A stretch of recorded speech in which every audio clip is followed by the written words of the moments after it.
share kepada saya tentang apa sih kendala teman-teman dalam mencari judul yang potensial untuk punya temuan baru ya, teman-teman. Nah, teman-teman, sambil menunggu teman-teman yang lain, saya langsung mulai saja di sini.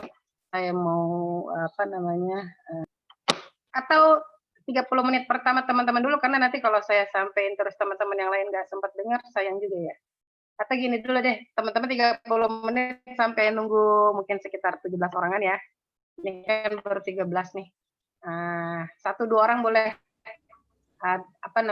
menyampaikan dulu kepada saya apa kendalanya dalam penulisan proposal disertasi. Silakan. Siapa dulu? Ya, silakan.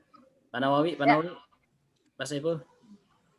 Pak Nawawi, boleh. Silakan Pak Nawawi.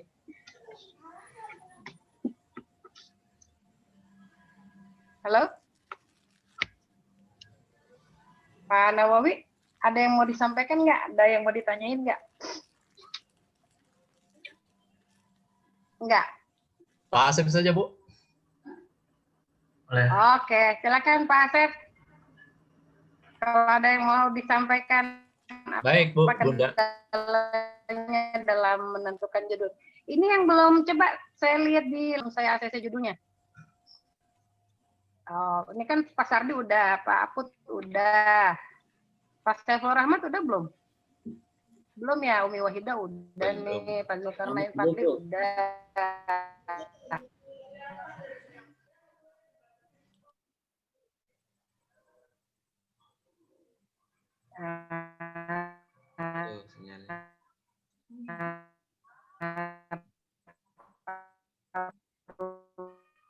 Agak putus-putus, Bunda.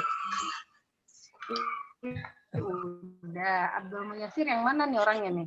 Coba wajahnya ditampakkan, Pak Abdul Muyasir.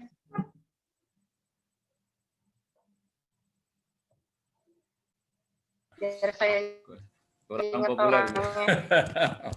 Sudah selesai, Bu, sudah selesai. Sambil nunggu teman-teman, kalau saya presentasi dulu.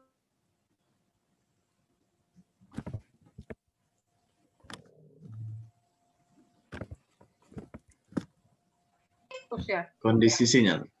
Ya.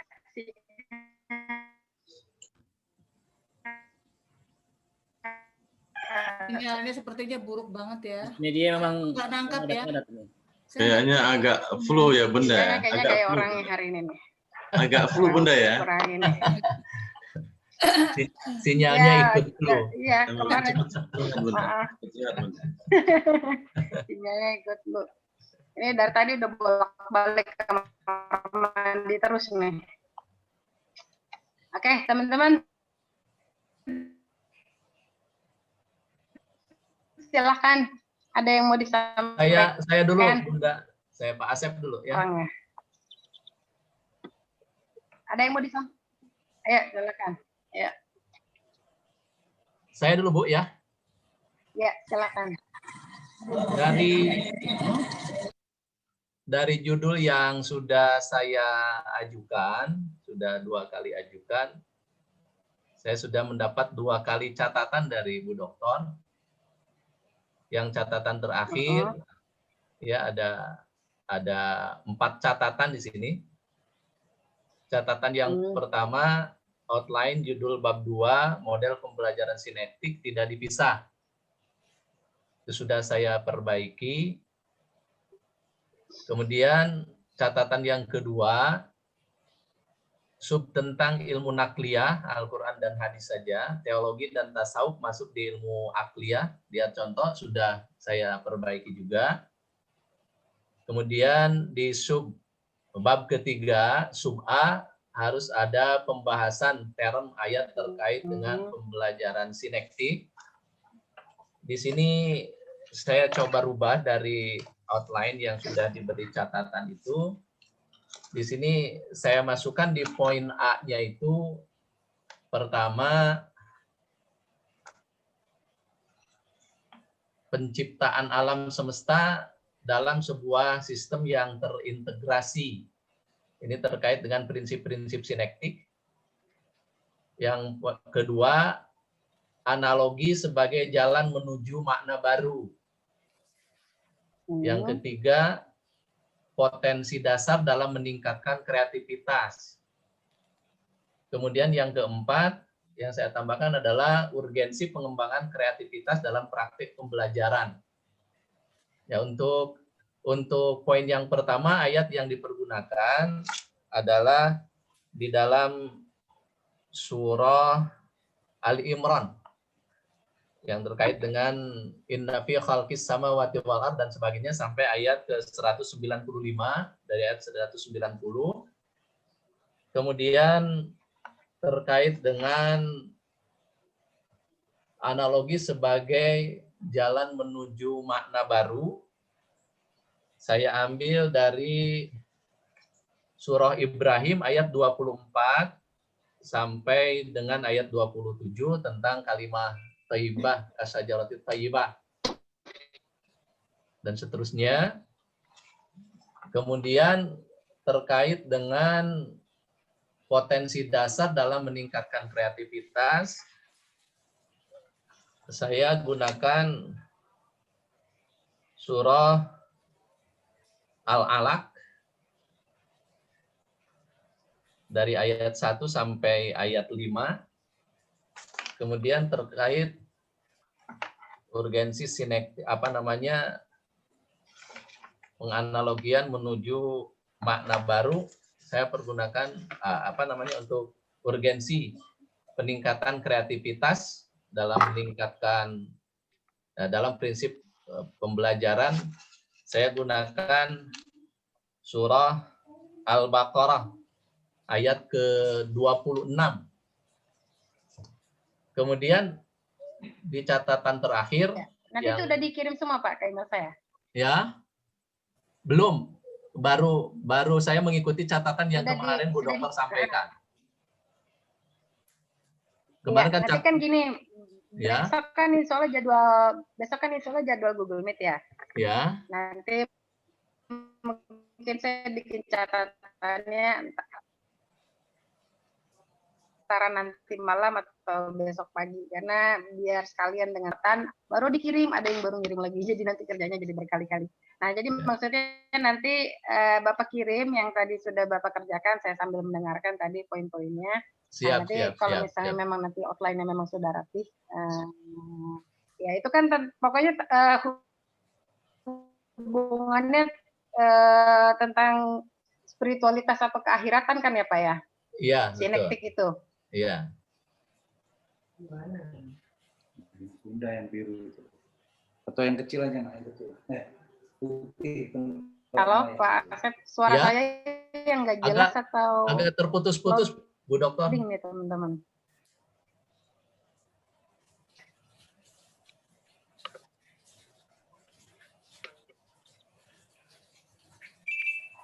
Putus-putus Bunda.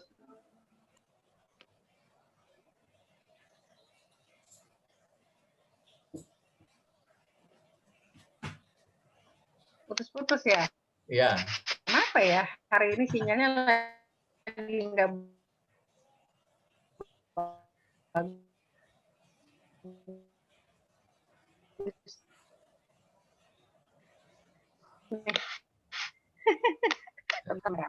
di soalnya tinggal daftar. Terus Pak Abdul Muyasir udah tinggal apa Pak Abdul Muyasir? Sudah oke kan? Pak Abdul Muyasir juga ya? Sudah oke semuanya, insya Allah. Tinggal ujian apa Pak? Ujian kompre. Saya sedang menyiapkan ujian kompre sekaligus proposal, kan ini tugas terakhir, ini harus dikejar dulu Bu. Oke. Buat proposal untuk proposalnya itu. Iya. Berarti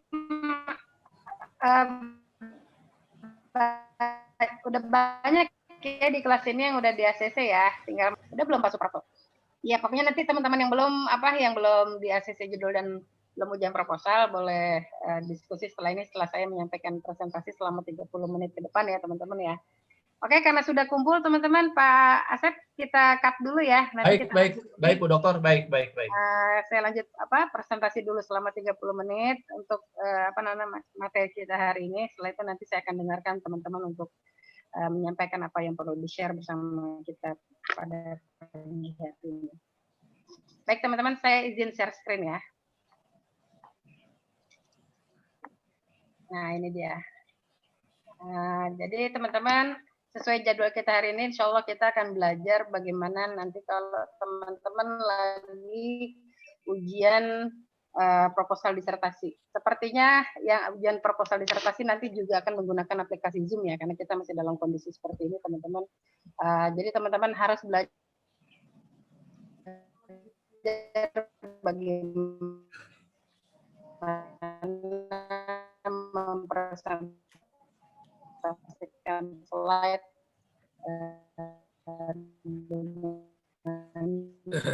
Suaranya masih putus-putus, Bu Dokter. Aduh, Enggak, suaranya sayang. nggak bisa ditangkap suaranya. Suaranya nggak bisa ditangkap.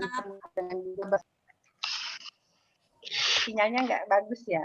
Iya, agak kurang bagus. Sayang Mubazir nanti Bunda, Bu Dokter suaranya. Gimana dong? Atau Agak. pakai sebentar, pakai data HP saya deh, jangan pakai WiFi. Mana caranya ya? Mana caranya? Ini sekarang bagus, Bu. Hah? Aduh, saya ini gatek nih pakai HP yang ini nih. Gimana cara share-nya? Sebentar. Di WiFi ya? Saya pakai jaringan. Tapi putus nggak kalau... Tapi nggak nyampe nih. Ini lagi bagus, Bu Dokter. Ini lagi Oh, bagus lagi bagus suaranya. ya? Ini Cuma bagus, nanti Bu. kadang-kadang dia nggak Betul. jelas. Gitu. Tapi ini lagi bagus. Gitu. Ya, emang sekarang seluruh dunia lagi berlaku data. Laptopnya saya majuin, tapi teman-teman ngeliat saya jadi tambah gede ya, nggak apa-apa ya. Nah, saya majuin deh laptopnya deh, biar kelihatannya muka saya aja. Iya, iya, Bu. Pas itu Bu. Biasanya karena jauh dari ini nih. Pas gitu Bu. Pas banget.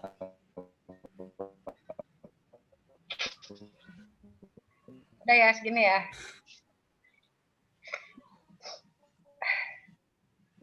Oke, teman-teman, ini yang pertama yang harus teman-teman persiapkan ketika teman-teman presentasi proposal disertasi nanti teman-teman. Kenapa dia nggak mau turun? Nah, jadi ada berapa poin? 1, 2, 3, 4, 5, 6. Nah, 6 poin ini saja yang harus teman-teman perhatikan.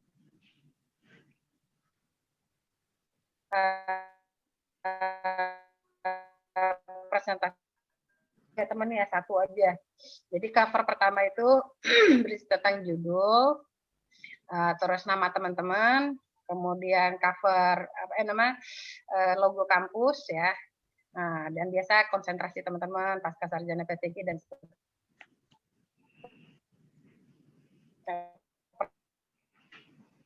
persis kayak teman-teman bikin cover di dalam proposal teman-teman itu ya, teman. Jangan dipisah-pisah. Nah, terus yang kedua adalah latar belakang masalah.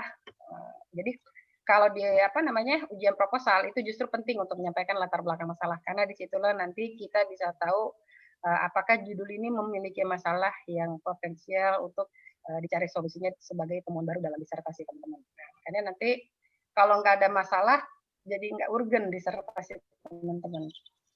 Makanya latar belakang masalah itu penting untuk disampaikan ketika teman-teman presentasi proposal.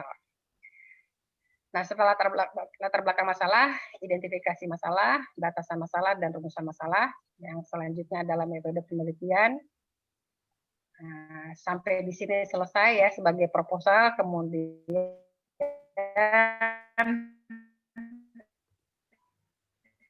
temuan sementara ini adalah kemudian tabel ayat pendukung temuan sementara. Nah, karena nanti pertanyaannya adalah apa yang sudah Anda temukan sementara ini terkait judul Anda. Biasanya ada pertanyaan seperti itu, teman-teman. Nah, agar supaya tidak ditanya lagi temuan apa yang akan teman-teman sampaikan, ya teman-teman sudah persiapkan. Jadi salah satu rahasia presentasi penguji untuk bertanya sesuatu yang potensial mengurangi konten disertasi proposal teman-teman. Nah, supaya hal-hal penting terkait proposal itu sudah disiapkan di dalam slide sehingga kami yakin oke, orang ini sudah siap dengan judul ini. Nah, karena kadang-kadang gimana teman-teman, ada beberapa judul yang judulnya sudah oke sebenarnya, tapi ketika mempresentasikan kemudian poin-poin yang dalam slide presentasinya itu nggak bagus, kami jadi ragu apakah orang ini bisa menyelesaikan proposal ini dengan bagus. Nah, makanya teman-teman harus sampaikan poin-poin ini ketika nanti ujian proposal nanti supaya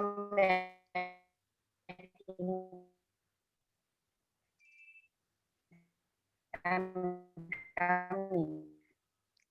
Suaranya Bunda tidak suaranya tidak terdengar dengan bagus. Nah, makanya kenapa ketika teman-teman mengajukan nanti kayaknya harus saya peluk laptopnya ya. Ini saya udah deket banget nih teman-teman. Atau saya harus keluar ya, tapi kalau keluar di depan banyak anak-anak nanti mereka minta ajak main lagi. Nah,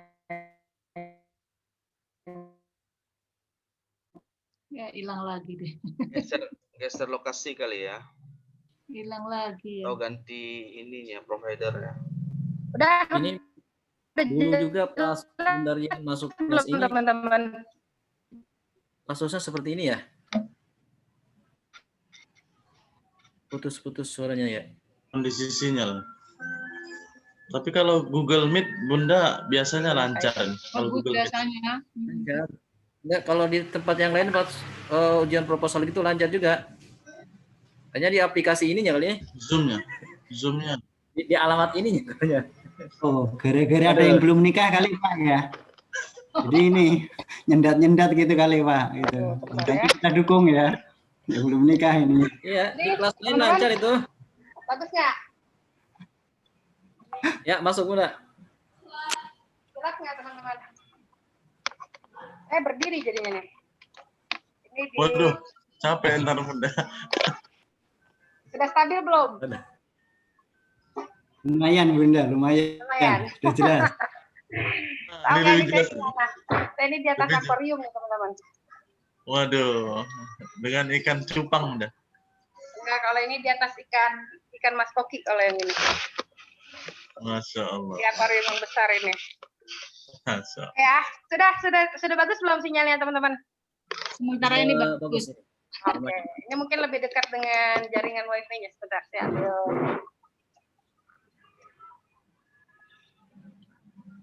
Mudah-mudahan nggak ini lagi. Mudah-mudahan nggak salah lagi ya. Oke. Ini saya dekat banget kipas angin nih, tidak bagus. Lucu jadinya belajarnya gini.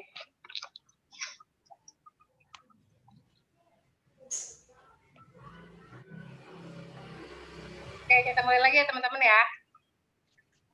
Jadi sekali lagi teman-teman di sini yang harus diperhatikan adalah 6 poin ini: cover, latar belakang masalah, identifikasi masalah, metode penelitian, temuan sementara dalam bentuk outline, dan nanti tabel pendukung. Semuanya insya Allah hari ini kita praktekkan bareng.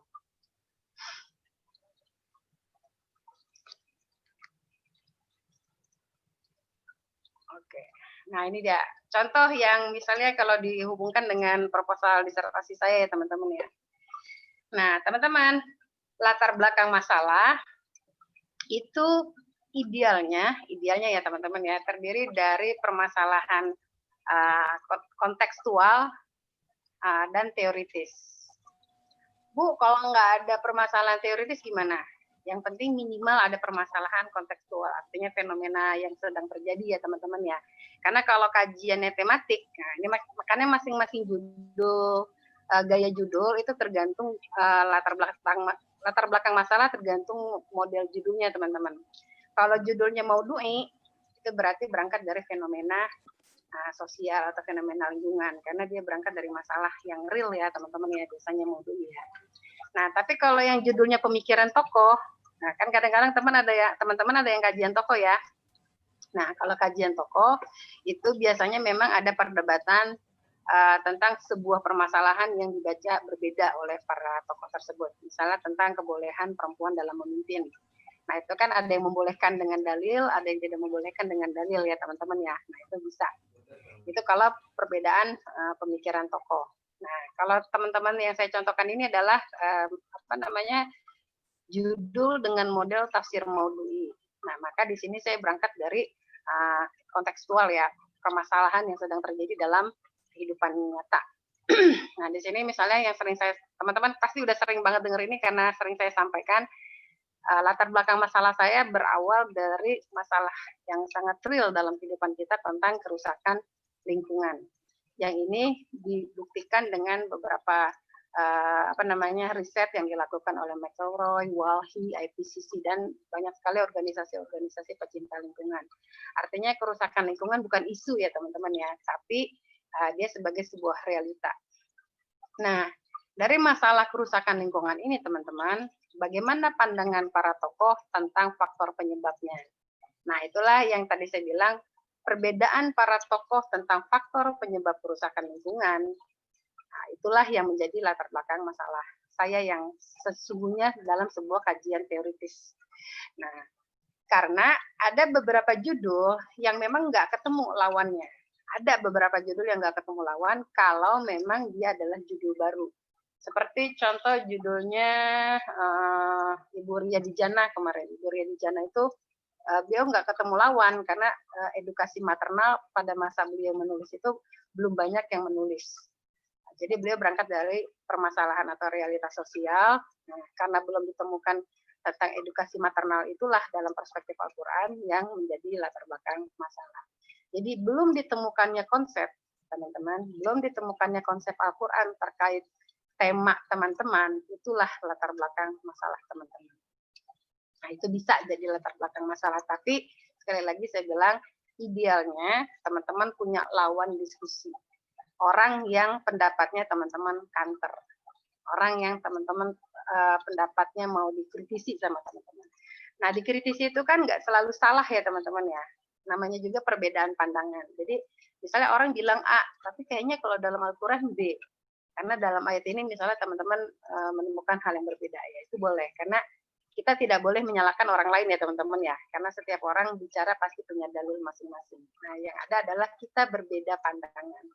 Nah, perbedaan pandangan itulah sekali lagi latar belakang masalah kita. Nah, sehingga dari perbedaan pandangan itulah kita mau mencari nih gimana solusinya perspektif Al-Quran. Gimana Al-Quran memandang perbedaan pandangan itu sehingga temuan baru inilah yang akan menjadi solusi terhadap masalah yang kita ungkap dalam disertasi. Nah, makanya sekali lagi teman-teman berangkat dari permasalahan yang ada atau secara kontekstual sudah real ada masalahnya. Kemudian dari masalah itu ada perbedaan pandangan para tokoh ya tentang bagaimana solusi mengatasi permasalahan tersebut. Lalu bagaimana pandangan Al-Quran terkait solusi yang sudah diungkap oleh para tokoh yang mau teman-teman cari. Jadi sistematikanya seperti itu membuat latar belakang masalah teman-teman. Realita, setelah realita yang kedua perdebatan para tokoh, dan yang ketiga adalah bagaimana pandangan Al-Quran. Itu yang harus ada dalam latar belakang masalah teman-teman. Nah, kalau yang saya contohkan di sini adalah pertama tadi kerusakan lingkungan, realitanya. Yang kedua perdebatan tokohnya di antroposentris dan ekofeminis. Nah, kemudian saya perkuat lagi dengan data bahwa benar nih ada kerusakan lingkungan, ini bukan isu, berarti ini dengan data ya. Teman-teman jangan lupa sertakan data. Setiap teman-teman mengungkap sebuah fenomena sosial atau realitas sosial, itu harus didukung oleh data-data dari organisasi-organisasi atau pusat-pusat pemerintahan yang memiliki divisi-divisi itu, mereka punya data-datanya. Misalnya kalau teman-teman mencari data perceraian, misalnya ke Kementerian Agama ya atau KUA.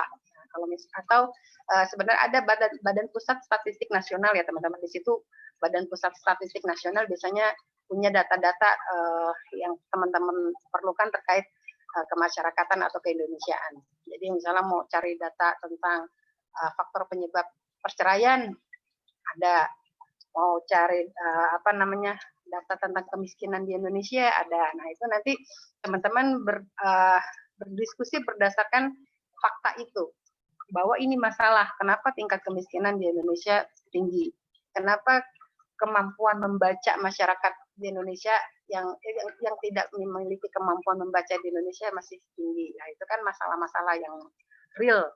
Ya, karena kan tadi sekali lagi kalau mau DUI, dia mencoba menyelesaikan problematika kontemporer. Jadi kalau mau DUI itu minal waqi ilan nas ya, bahasanya Pak Mukhlis Hanafi, dari realita kepada nas Al-Quran. Nah, makanya sekali lagi kalau kita bicara sebuah masalah harus didukung oleh data. Nah, ini yang saya sampaikan di sini, contoh untuk teman-teman adalah data tentang kerusakan lingkungan dengan berbagai macam bentuknya. Nah, nanti di sini teman-teman, apapun masalah yang teman-teman ungkap dalam proposal disertasi nanti, itu harus dengan data. Nah, kita ya teman-teman ya. Nah, selanjutnya setelah dengan data, nah itu tadi saya bilang, bagaimana pandangan Al-Quran terkait masalah tersebut dan bagaimana solusinya, kira-kira seperti itu. Tapi nanti kalau di dalam proposal teman-teman itu nggak usah diungkap ayatnya ya, karena kita gaya UIN dengan gaya PTIQ beda. Kalau waktu saya di UIN nggak ada masalah kita mengungkap 1-2 ayat sebagai bukti bahwa di dalam Al-Quran punya pandangan yang berbeda. Tapi kalau Prof. Darwis lebih ingin mengatakan di latar belakang masalah itu jangan mengungkap ayat Al-Quran di sana. Karena ayat Al-Quran itu bukan masalah. Jadi maksudnya gini teman-teman, ayat Al-Qurannya jangan dikutip di dalam latar belakang masalah, tapi di situ cuma dikatakan, misalnya seperti kayak gini aja nih teman-teman, bahwa misalnya di dalam surat Ar-Rum, bahwa pola hidup manusia modern lah yang menyebabkan kerusakan lingkungan. Atau dalam surat Al-Dzariyat ada konsep keberpasangan. Nah, jadi modelnya seperti ini aja. Kalau teman-teman nanti mau di dalam latar belakang masalah teman-teman dikutip 1-2 ayat yang menjadi basic argumen teman-teman bahwa Al-Quran memiliki pandangan yang berbeda. Karena kan latar belakang masalah teman-teman nanti gitu ya. Kita mau bilang Al-Quran punya pandangan yang berbeda nih. Nah, dalam surat apa? Teman-teman mendapatkan dalil bahwa Al-Quran memiliki pandangan yang berbeda dengan manusia yang lain. Bentar, saya ambil tisu, teman-teman.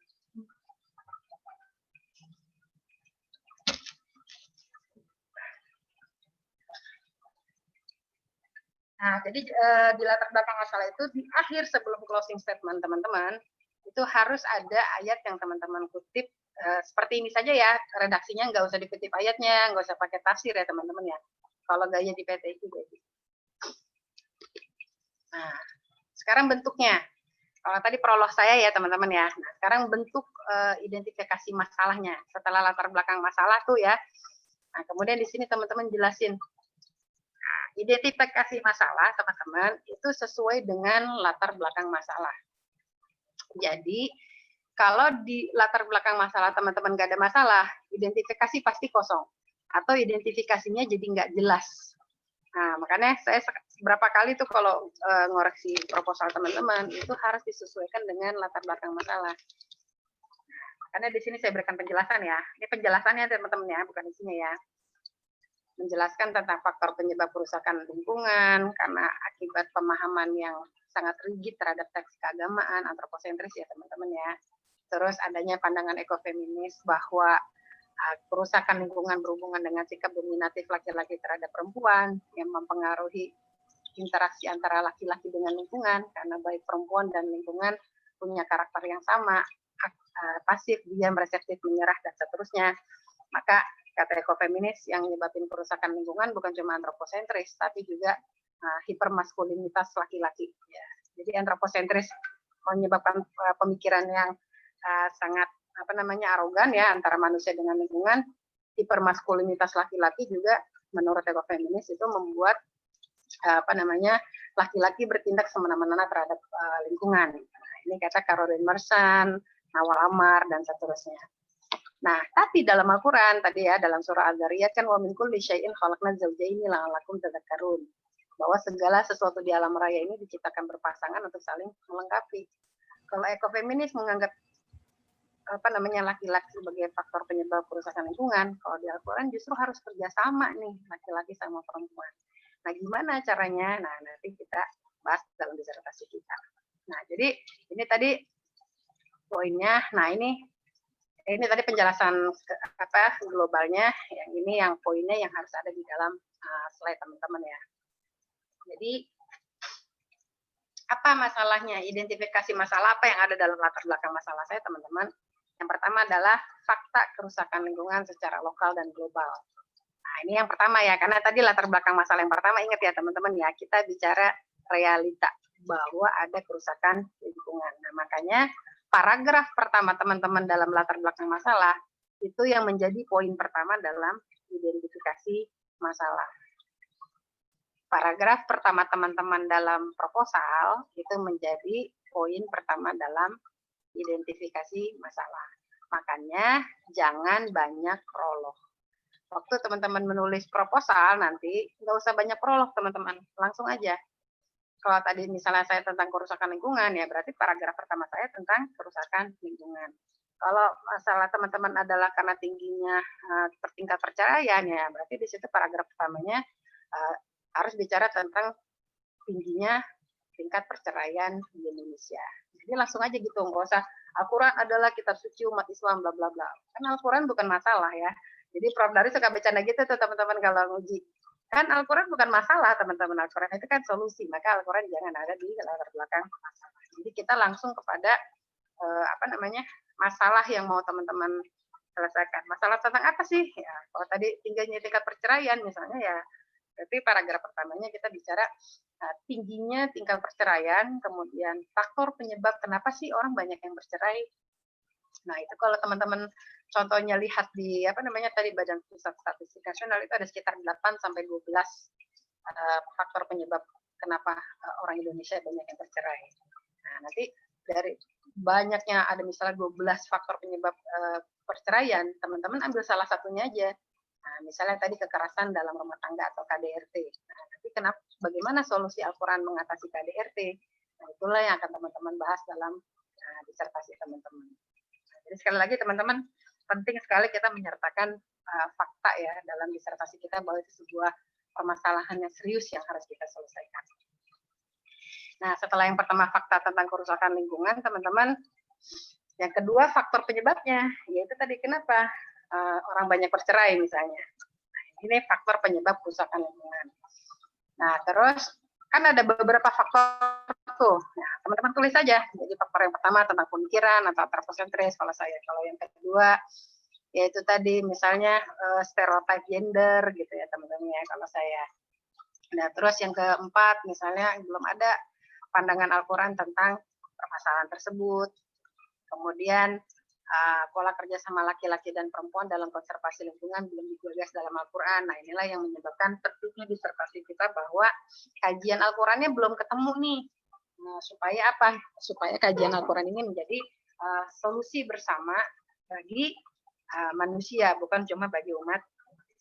Makanya kenapa kita hindari bahasa atau kata Islam dalam judul teman-teman, karena kita tidak ingin mengkotak-kotakan bahwa ajaran Al-Quran ini hanya untuk Islam saja, teman-teman, tapi untuk seluruhan umat manusia.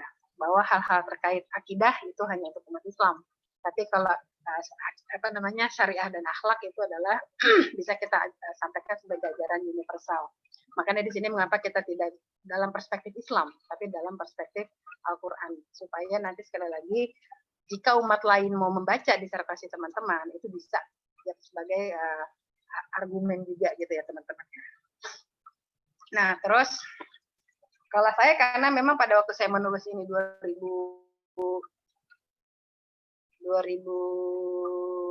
ya, saya nulis ini 1,5 tahun atau 2009-2010 lah ya, karena saya ke Mesir dulu waktu itu. 2009 judul ini belum banyak yang mengkaji teman-teman tentang Al-Quran dan lingkungan waktu itu. Saya cuma baru dapat di Indonesia ya, dalam koleksi Indonesia ya di UIN itu baru Pak Muzofir, kemudian ada juga bukunya Yusuf Kordawi, Ri'ayah Al-Bi'ah gitu ya. Sehingga saya waktu itu sangat sedikit punya buku tentang kajian Al-Quran dan lingkungan. Nah, makanya di sini poin ke-6 saya bilang kurangnya perhatian mufasir dan peneliti Al-Quran dalam mengeksplor ayat-ayat Al-Quran terkait lingkungan. Nah, misalnya nanti teman-teman juga gitu. Yang mungkin masih kurang banyak perhatian dari para mufasir, misalnya ayat-ayat terkait ekonomi, teman-teman. Misalnya makanya ada beberapa teman-teman yang basicnya ekonomi, kalau tertarik menulis ekonomi silakan saja karena masih sangat sedikit ayat-ayat Al-Quran yang dibaca untuk menyelesaikan permasalahan ekonomi ya dalam kajian tafsir, masih sedikit dibanding yang lain. Nah makanya masih sedikitnya perhatian para mufassir itu juga bisa jadi poin identifikasi masalah teman-teman. Gitu ya teman-teman ya. Jadi sekali lagi teman-teman, identifikasi masalah itu disesuaikan dengan latar belakang masalah teman-teman. Kalau teman-teman perhatian tadi yang saya sampaikan, itu poin-poinnya di sini. Di 6 poin ini ya teman-teman. Nah, kalau pembatasan masalah apa tuh teman-teman? Nah, pembatasan masalah teman-teman sebenarnya adalah pembatasan terkait biasanya kajian tokoh, tempat, dan waktu. Nah, tema juga bisa. Jadi sekali lagi pembatasan masalah di sini makanya saya beri tanda merah sangat tergantung dengan judul. Kalau judul teman-teman tafsir Maudu'i berarti pembatasan masalahnya pada kajian tematik. Kalau kajian teman-teman adalah kajian tokoh berarti pembatasan masalahnya adalah pemikiran tokoh. Kalau teman-teman penelitiannya tentang waktu, misalnya kontemporer, berarti dibatasi pada waktu. Kalau teman-teman penelitiannya pada sebuah implementasi di sebuah tempat, berarti pembatasan masalahnya adalah tempat. Nah, ini misalnya ada yang kan Umi Wahidah misalnya dibatasi pada pesantren Nurul Iman. Nah, karena beliau tentang apa namanya sustainable development-nya dipraktekkan di dalam pesantren beliau di Nurul Iman. Maka pembatasan masalah Umi Wahidah adalah di pesantren Nurul Iman. Ya, selain kajian tematiknya ya pada sustainable development perspektif Al-Quran nomor 1-nya, nomor 2-nya adalah dibatasi tempat penelitian ini yaitu di pesantren Nurul Iman. Nah, kalau ya kajian waktu, misalnya ada yang tulisannya tafsir kontemporer. Nah, berarti harus baca buku sejarah dulu, pembagian masa waktu itu seperti apa. Sesuatu dikatakan kajian klasik, berarti pada tahun berapa sampai tahun berapa. Modern, tahun berapa sampai tahun berapa. Kontemporer, tahun berapa sampai tahun berapa. Nah, misalnya kayak suami saya nih, beliau disertasinya tentang ekoteologi dalam tafsir kontemporer. Nah, berarti tafsir kontemporer itu dimasukkan dari tahun berapa? Misalnya dari tahun 2000 sampai sekarang. Dikatakan kontemporer karena dia udah masuk misalnya masa milenial ya gitu. Misalnya seperti itu. Itu berarti kan harus ada basic argumennya kenapa kontemporer itu dibatasi sejak tahun 2000 misalnya. Tidak kepada tahun 1900-an. Nah, misalnya 1900-an itu masuk kepada kategori tafsir modern. Itu misalnya versinya Badri Yatim mengkategorikan klasik itu di bawah 1900. Nah, modern itu di atas 1900. Kontemporer di atas 2000. Nah, misalnya gitu teman-teman. Jadi makanya pembatasan masalah ini penting untuk diungkapkan karena supaya nanti kajiannya nggak kemana-mana. Nah, rumusan masalah teman-teman. Rumusan masalah itu disesuaikan dengan judul besar teman-teman. Kalau judul besar teman-teman, misalnya apa? Saya aja ya sebagai contoh ya. Misalnya judul saya kan ekologi berwawasan gender. Nah, di sini berarti bagaimana Al-Quran mendeskripsikan tentang konsep ekologi yang berwawasan gender. Atau kalau mau lebih sederhanakan, bagaimana ekologi berwawasan gender dalam perspektif Al-Quran. Nah, ini teman-teman, saya tekankan di sini, ini adalah major question. Atau pertanyaan besarnya. Nah, jadi rumusan masalah itu cukup satu ya teman-teman ya. Satu masalah aja yang kita bahas dalam disertasi. Tetapi setelah major question ini atau rumusan masalah, kita punya minor questions. Nah, minor questions-nya inilah yang disesuaikan dengan pembagian outline teman-teman. Mengapa saya selalu minta teman-teman bikin outline yang matang? Karena apa? Nanti minor question itu tergantung di sini nih teman-teman. Ini major question ya, major question sesuai dengan judul. Minor question disesuaikan dengan pembagian bab. Nah, jadi setelah rumusan masalah tadi bagaimana ekologi berwawasan gender dalam perspektif Al-Quran, minor question dari rumusan masalah adalah satu, bagaimana diskursus tentang ekologi. Nah, ini ada di dalam outline bab 2 saya kalau teman-teman melihat ya. Terus inner question yang kedua apa? Bagaimana analisis kritis tentang paradigma antroposentris, itu ada di bab 3 saya. Bagaimana deskripsi Al-Quran tentang ekologi berwawasan gender, ini ada di bab 4 saya, itu temuannya. Jadi bab 4 teman-teman, itu adalah bab temuan yang menjawab rumusan masalah. Teman-teman ya, maka kenapa bab 4 ini saya sangat hati-hati kalau teman-teman ngajuin online, karena saya selalu tanya, ini apa bedanya dengan yang lain? Karena nanti dari bab 4 inilah kita mengetahui, oh ya, teman-teman memiliki perspektif yang berbeda dari tokoh lain berdasarkan Al-Quran, bahwa ada hal-hal yang perlu ditambah dari temuan sebelumnya. Nah, misalnya gini teman-teman, ada tentang tanggung jawab sosial ya, judul tentang social responsibility ya. Misalnya social responsibility versi siapa yang dipakai, misalnya dia ada 7 poin social responsibility-nya. Nah, tapi dalam Al-Quran nggak cuma 7 misalnya, ternyata ada 10. Nah, pengembangan dari 7 ke 10 itu adalah bentuk temuan baru teman-teman bahwa Al-Quran memiliki pandangan yang lebih luas, yang lebih wider ya, yang lebih luas, holistik terkait tanggung jawab sosial gitu. Misalnya kalau tanggung jawab sosial versi Barat itu sangat sangat materialistik ya, tapi kalau dalam Islam misalnya tanggung jawab sosial itu juga terkait tentang spiritualitas misalnya. Nah, makanya perbedaan pandangan dari para tokoh sebelumnya dengan Al-Quran itulah yang akan teman-teman jelaskan di bab 4 ini. Nah, terus sebenarnya kalau sampai di sini selesai disertasi teman-teman. Jadi bab 4, bab 5 penutup selesai.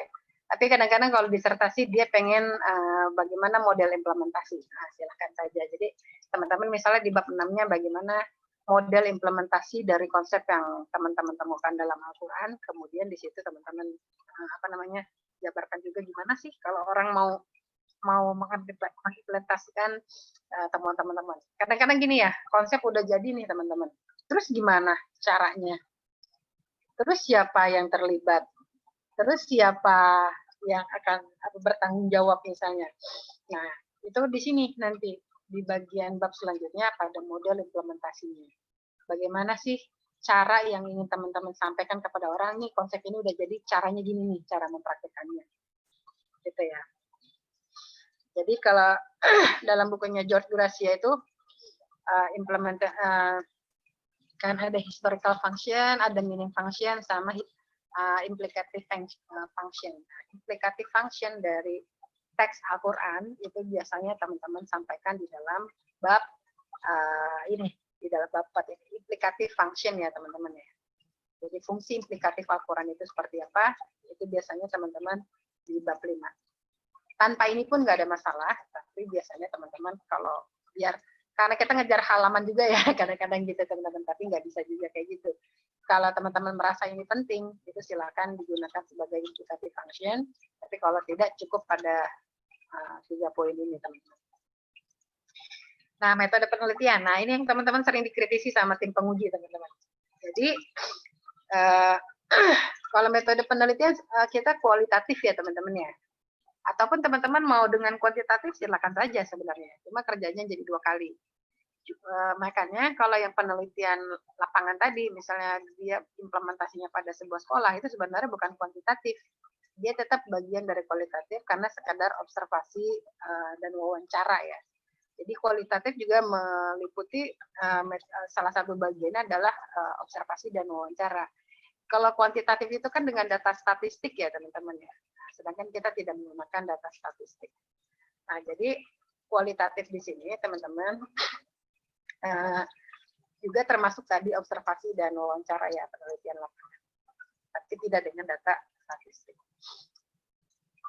Nah, jadi kualitatif nanti ada library research dan seterusnya. Jadi teman-teman bisa menggunakan beberapa metode penelitian dalam disertasi teman-teman. Namun teman-teman, metode penafsiran yang digunakan itu adalah metode tafsir maudhu'i karena teman-teman membuat kajian tematik ya. Jadi sekali lagi metode penelitiannya kualitatif, metode tafsirnya adalah metode tafsir maudhu'i. Bu, aku mau beberapa metode lagi, silahkan. Karena dalam sebuah disertasi, teman-teman boleh menggunakan beberapa metode, selama metode itu tadi teman-teman pentingnya untuk digunakan dalam disertasi teman-teman. Nah, ini contoh outline ya. Kalau teman-teman lihat, nah Pak Budi Amriwan kan pernah nanya tuh, Bu Rian boleh nggak minta disertasi? Nggak boleh kalau disertasinya. Karena saya ada kerjasama sama Mijan. Yang boleh itu cuma proposal ya. Nah, proposal, kemudian contoh-contoh outline seperti ini, abstrak dan seterusnya itu masih boleh. Nah, ini teman-teman salah satunya ya. Yang saya bilang, kalau ditanya sama Prof. Darwis nanti kalau teman-teman ujian, apa temuan Anda sementara? Supaya nanti beliau nggak usah bertanya tentang itu, teman-teman sudah siapkan seperti ini. Temuan sementara saya bisa ditunjukkan dalam outline Bapak Ibu misalnya ya, dan ujian nanti. Nah, di sini tentang bab 2 saya akan bicara tentang diskursus terkait apa tadi ya judul teman-teman. Kalau saya tentang ekologi, di sini tentang ekologi ya. Kemudian ini di sini pada bab 3 saya akan bicara ini, bab 4 disinilah temuan saya, rencana temuan saya ya, temuan sementara saya, teman-teman jelasin bla bla bla. Nah, gitu ya. Sama di sini bagaimana fungsi implikatif penafsiran bisa dapat dilaksanakan pada masyarakat gitu ya. Nah, tabel ayat pendukung sementara, saya stop dulu ini sebentar.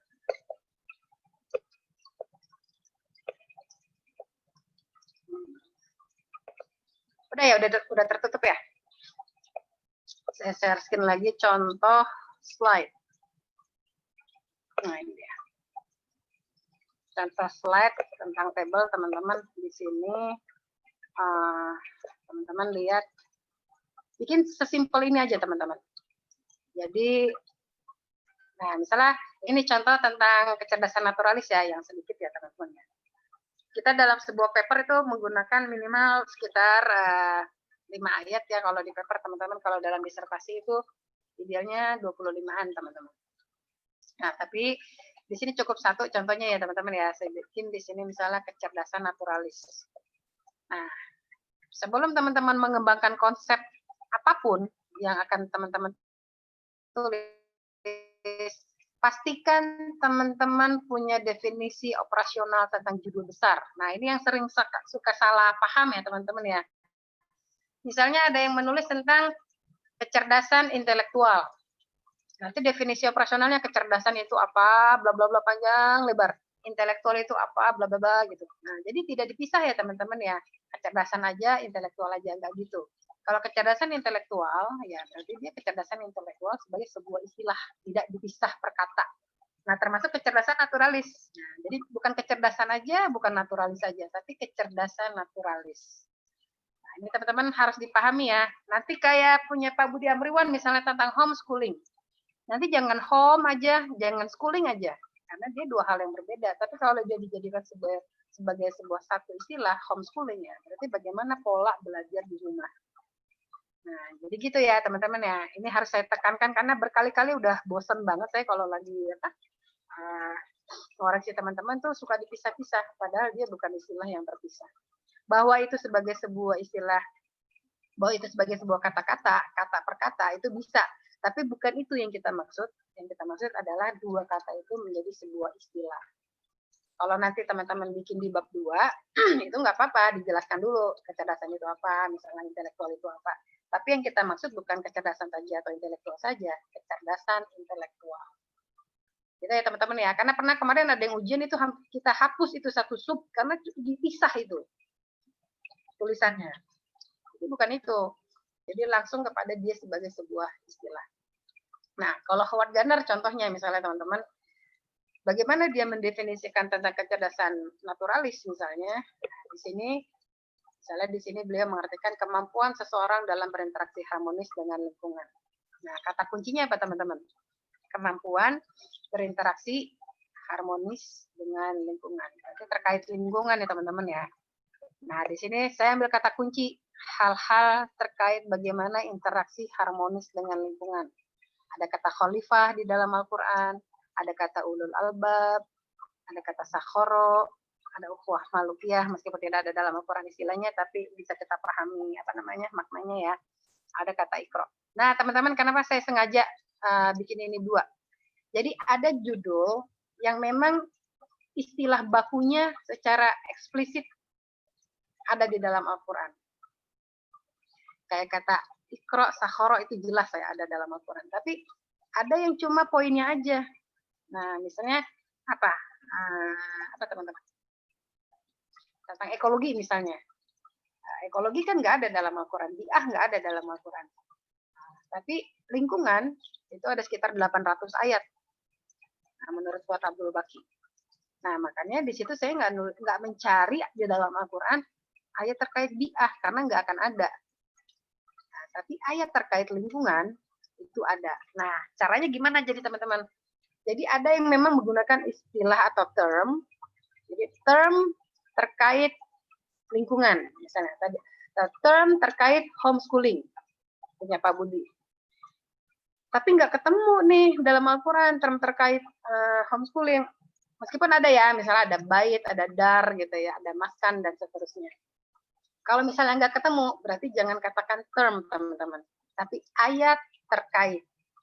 Nah, jadi ini dua kata kunci ya teman-teman ya, yang harus teman-teman pastikan. Kalau teman-teman nggak ketemu istilah bakunya dalam Al-Quran, jadi jangan katakan term, tapi ayat.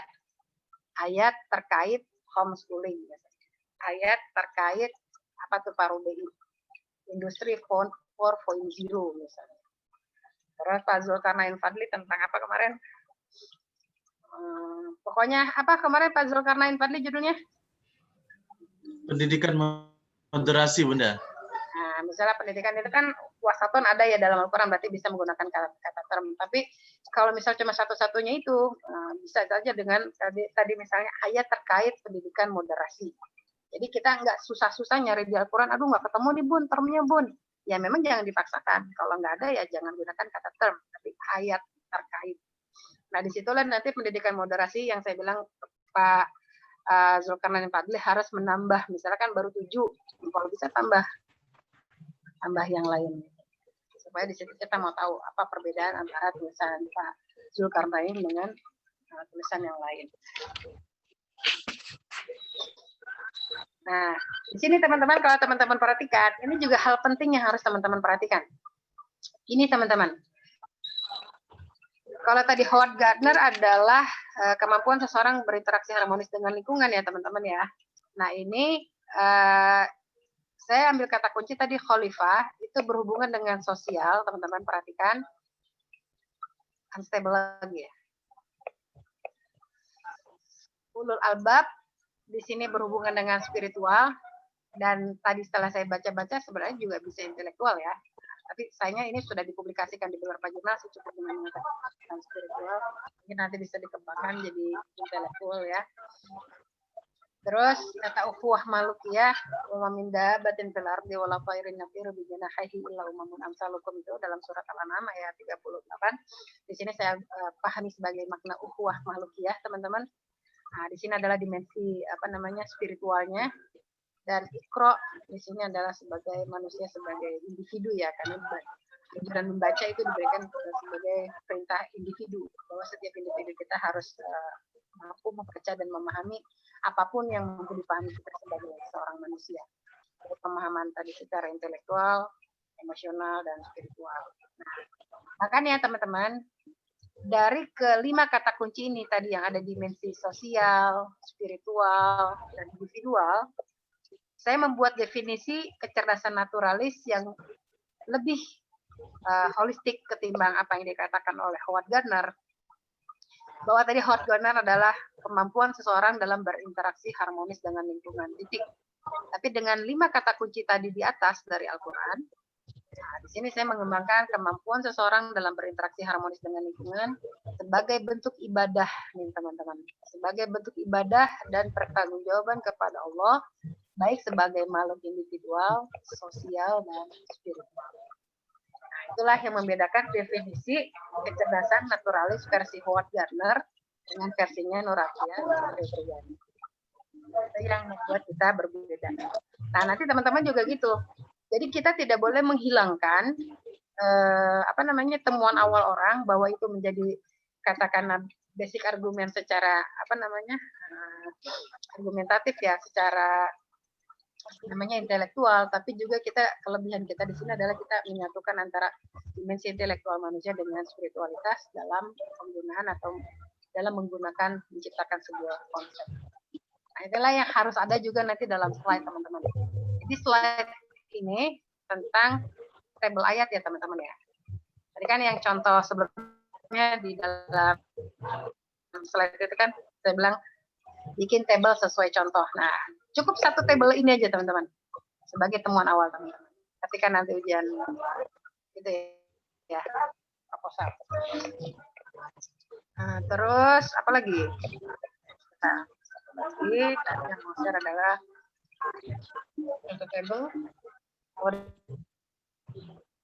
Ya, contoh proposal udah nggak perlu. Oke, kira-kira gitu teman-teman poinnya sudah ketangkep ya. Pernah saya share, teman baca. Kalau yang belum download, Bisa berarti ulang tinggal ya. scroll ke atas. Di situ ada ada contohnya.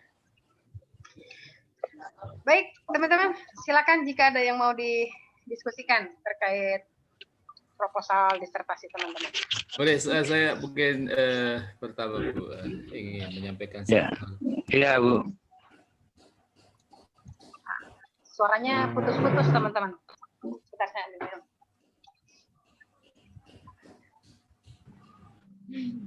Ya, Boleh silakan. Bu, jika ada saya yang menyampaikan satu hal. mau Sudah ditanyakan. terdengar suaranya Bu? Bu Dokter? Sudah. Sudah ya. Bismillahirrahmanirrahim. Hari-hari ini saya sedang menekuni dua pendekatan tafsir. Satu tafsir maqasidi dan yang kedua adalah tafsir nuzuli. Ada hal yang saya cermati terkait dengan masalah temuan tafsir maqasid. Jadi itu yang memamparkan itu Prof. Abdul Mustaqim, salah seorang guru besar di UIN Sunan Kalijaga ya. Jadi dalam temuan beliau bahwa maqasidus syariah itu tidak hanya 5. Tidak hanya hifdzu abadin, hifdzu nafas, hifdzu al-mal, hifdzu al-aql, dan hifdzu an-nasl gitu. Yang saya tanyakan itu ketika beliau nambahi 2 itu sebagai temuan beliau itu, yaitu apa yang disebut dengan hifdzul bi'ah dan satu lagi adalah hifdzud daulah gitu. Saya berpikir ini parameter itu disebut sebagai temuan baru itu seperti apa? Ketika ini sudah menjadi sebuah teori yang mapan gitu ya. Mafhum ada dzurriyatul khams gitu kan. Kemudian beliau menambah 2 gitu. Yang seperti ini sebenarnya dalam konsep temuan ilmiah itu masuk dilegalkan atau bagaimana itu Bu? Terkait dengan temuan baru gitu ya. Iya, saya kira itu. Karena kan beliau kan menambahkan itu berdasarkan penelitian sebelumnya. Karena saya bilang kalau kita meluaskan atau membuat itu sebagai sebuah temuan baru yang menyempurnakan temuan sebelumnya, makanya ada kata re di depannya biasanya Pak. Kalau konsep berarti rekonseptualisasi, kalau tafsir berarti reinterpretasi. Nah, jadi kata re itulah yang menunjukkan bahwa kita melakukan sebuah perluasan makna atau perluasan poin dari para peneliti kita sebelumnya. Kecuali belum ada sama sekali. Nah, kalau tadi misalnya Bapak ceritakan Pak Abdul Mustaqim misalnya sudah beliau menambahkan 2 dari hifdzul bi'ah dan hifdzud daulah, bagian dari maqasid syariah itu sendiri, yaitu adalah sebuah rekonseptualisasi maqasid syariah namanya. Ya, dan itu dibolehkan. Dan itulah sains ya. Yeah. Karena memang itu akan melawan arus gitu kan. Karena dzurriyatul khams itu menjadi dzurriyatul sab'ah gitu. Ya, bisa saja itu kan karena Imam Ghazali kan. Jadi ya kita juga selama tadi bisa berargumen ya silakan saja. Nah, karena kan mungkin pada masa itu kenapa ada dzurriyyah khamsah? Karena pada masa itu kita cukup 5 itu. Tapi sekarang sudah tidak cukup 5 itu, makanya perlu ijtihad baru. Dan itu boleh. Iya. Dan itu justru yang membuat khazanah intelektual Islam itu berkembang. Karena kalau kita terpaku saja pada masa lalu, sedangkan sekarang kita semakin progresif, kita nggak bisa dikatakan solid itu zaman mau makan Al-Quran kalau kayak gitu. Kalau kita hanya berpegang pada masa lalu ya. Ya kecuali saya bilang tadi pada hal-hal urusan yang qot'i ya. Nah, misalnya urusan ibadah yang sudah matang dan itu udah nggak bisa diotak-atik. Kalau ibadah ya seperti itu saja. Tapi kan kalau udah berhubungan sama syariah dan akhlak itu kan sesuatu yang sangat potensial untuk kita kembangkan. Jadi kita tidak bermain pada akidah kalau akidah sudah matang ya. Tapi kalau pada syariah dan akhlak itu akan terus merespon progresivitas atau dinamika manusia modern. Oke. Karena memang boleh. Iya. Kayak yang tadi saya bilang teman kita tuh yang Pak siapa tuh yang 5.000 dokter Mas Bakir saya bilangnya ya. Dia kan menulis tentang tanggung jawab sosial dalam perspektif Al-Quran. Nah, beliau itu membandingkan dengan versi Lajnah misalnya. Tadi Lajnah 7 misalnya. Nah, ternyata dalam disertasinya Pak Bakir, ada yang masih belum ditulis sama Lajnah, karena mungkin Lajnah menulis ini beberapa tahun lalu ya. Sehingga mungkin tadi tanggung jawab terkait lingkungan mungkin belum masuk, tanggung jawab terkait apa lagi belum masuk. Sehingga di situ Pak Bakir menambahkan 3 poin ya, dari 7, sehingga menjadi 10. Nah, itulah kita sebut tadi rekonseptualisasi. Kalau tadi Pak paradigma, sebentar saya tambahkan lagi mumpung saya ingat ya. Kalau teman-teman mau merubah paradigma, misalnya seperti saya tadi antroposentris ya teman-teman ya. Nah itu bisa kata rekonsiderasi Pak. Nah, jadi nanti disertasi teman-teman kalau mau melakukan perluasan makna itu jangan lupa pakai kata re di depannya. Jadi kalau kayak tadi rekonsiderasi itu contohnya disertasinya Pak Miftah itu judul disertasinya tentang rekonsiderasi budaya Minang ya. Budaya Riau. Rekonsiderasi budaya Riau. Jadi gimana budaya Riau yang ada, yang dalam tanda kutip ada yang bertentangan dengan Al-Quran, itu kita rekonsiderasi dengan budaya baru yang kita bentuk, tapi tidak meninggalkan budaya sebelumnya. Misalnya tadi banyak banget budaya Riau yang beliau kritisi, yang kemudian beliau cari padanannya dalam Al-Quran sehingga itu diubah budaya yang sebelumnya menjadi budaya yang baru. Misalnya mandi bersama teman-teman. Jadi di sana itu ada budaya mandi bersama laki-laki dan perempuan kalau mau Ramadan di kali. Jadi bukan dilarang mandi bersamanya, tapi ada perbauran antara laki-laki dan perempuan yang nggak benar gitu ya dalam syariat ya. Akhirnya boleh tetap mandi bersama, tapi ada hijab antara laki-laki dan perempuan. Misalnya laki-laki yang sebelah kanan, perempuan sebelah kiri, sehingga kita nggak menyalahi. Nah, jadi bukannya dihapus, tapi gimana caranya kebudayaan itu tidak menyalahi aturan agama. Jadi makanya kita katakan rekonsiderasi. Ada juga judul misalnya disertasinya Pak Fahru Rozi tentang reposisi Pak. Nah ini ada lagi nih teman-teman.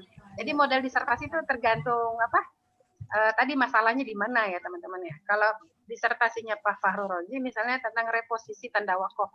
Teman-teman nonton nggak waktu promosi dokter beliau? Itu sejarah dalam disertasi PTQ, disertasi 4.000 halaman teman-teman. Nah, karena memang beliau melakukan reposisi tanda wakaf Al-Quran dari contoh beberapa tanda wakaf di seluruh dunia ya. Beliau melakukan perbandingan antara mushaf Turki, mushaf macam-macam ya dari beberapa negara, kemudian bagaimana model yang lebih ideal dalam konteks Indonesia. Beliau itu autokritik kepada Kementerian Agama di mana tempat beliau bertugas di Lajnah.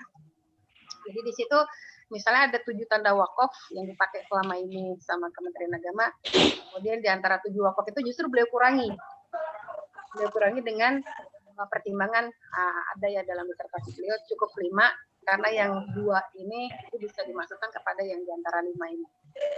Nah itu juga ada istilah reposisi, berarti ada posisi-posisi wakaf yang selama ini diletakkan oleh Kementerian Agama yang menurut Pak Fahru Rozi itu pula kurang pas, sehingga beliau menawarkan reposisi dari tanda wakaf yang sudah ada sebagai sebuah model baru dalam penempatan tanda wakaf.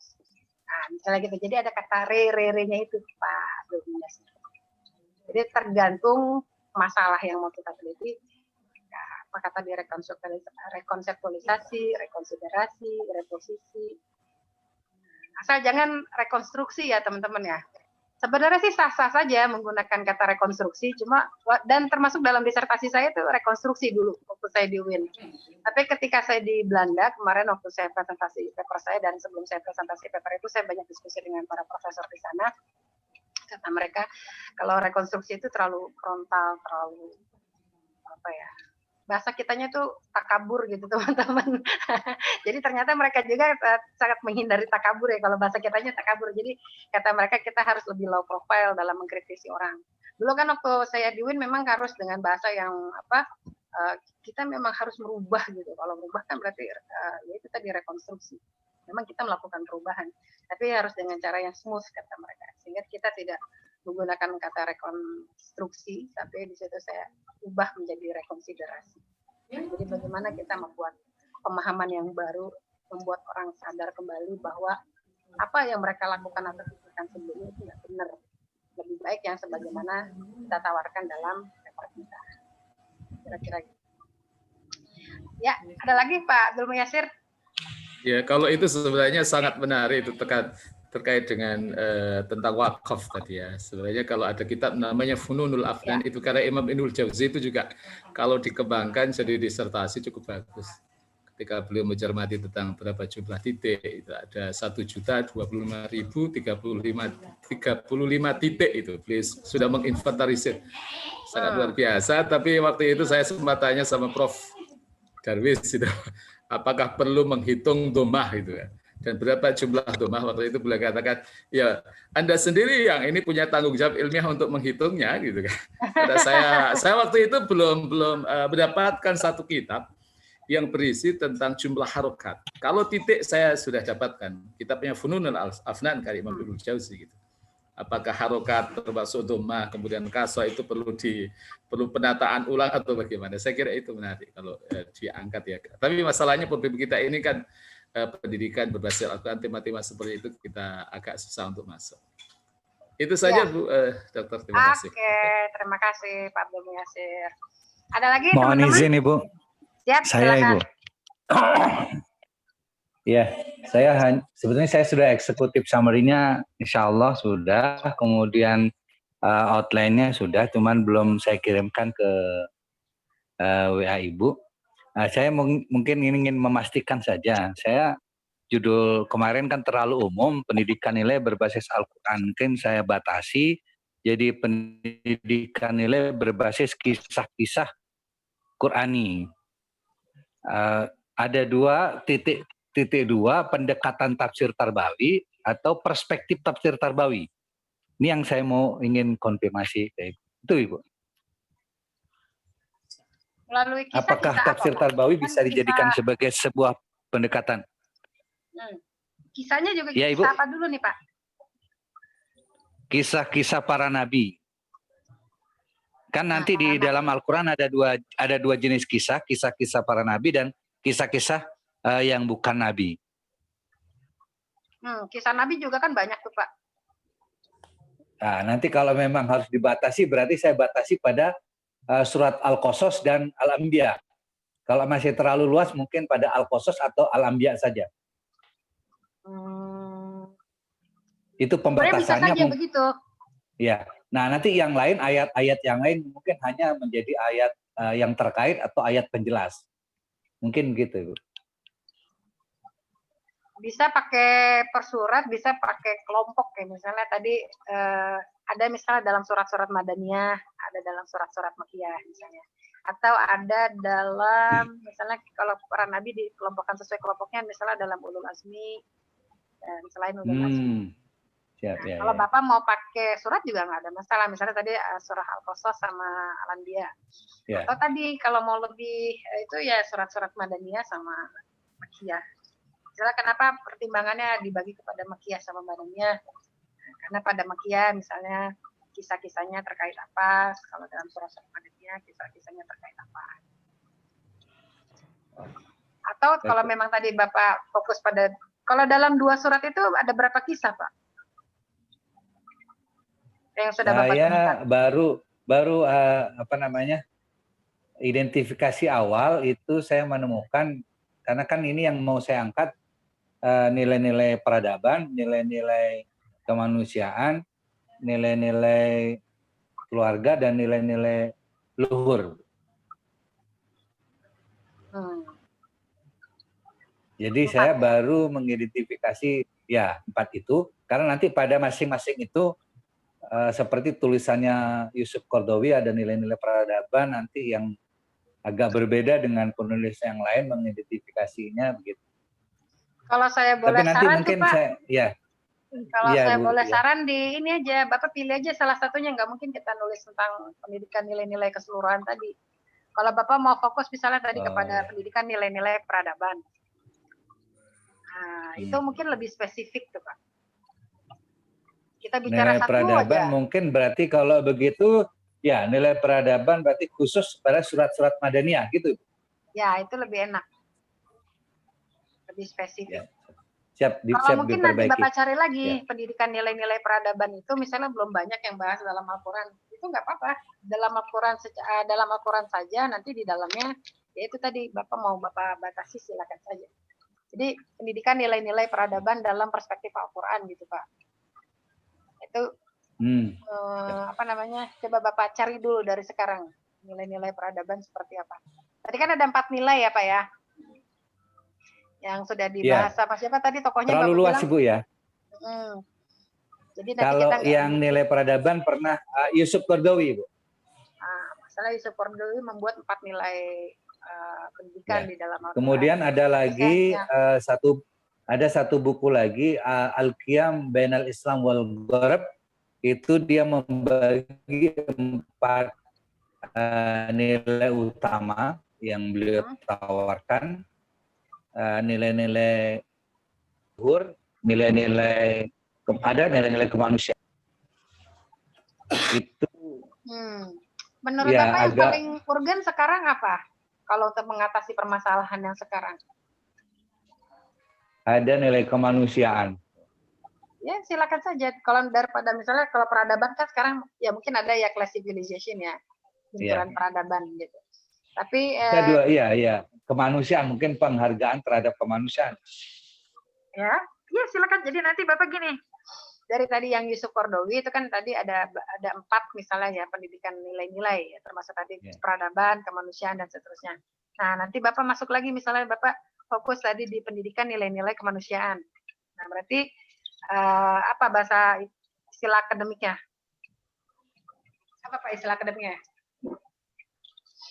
Kalau pendidikan nilai memang Bu, istilah akademik itu pendidikan nilai bagian dari pendidikan umum. Kalau di Universitas Pendidikan Indonesia di UPI itu ada kode 3 itu pendidikan umum, bagian dari pendidikan itu ada pendidikan nilai. Ya, value education. Kan berarti social value education ya misalnya ya. Ya. Nah, Bapak nanti cari di jurnal apa misalnya social value education. Nah, ini dia sudah jadi sebuah istilah atau belum? Kalau dia sudah jadi sebuah istilah baku, ini aman untuk dilanjutkan. Yang baku biasanya value education Bu, atau education for values. Kalau dalam bahasa Arab biasanya tarbiyah alal qiyam. Oke, sekarang kita mau cari sebentar. Sebentar saya buka perpus ya.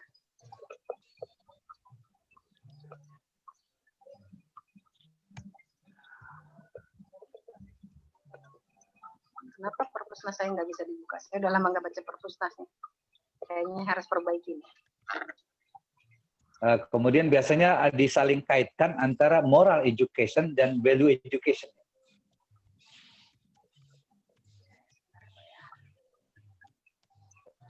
Moral education. Saya masuk.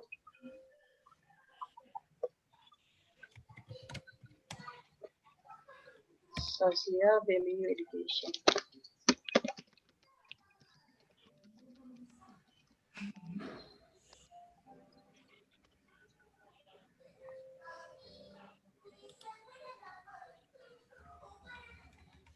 Bentar saya share.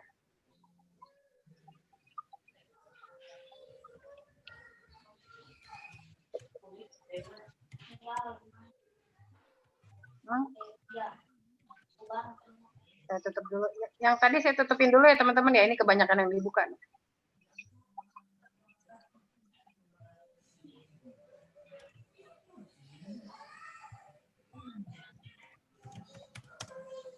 Ya kebanyakan yang dibuka jadi pusing ya.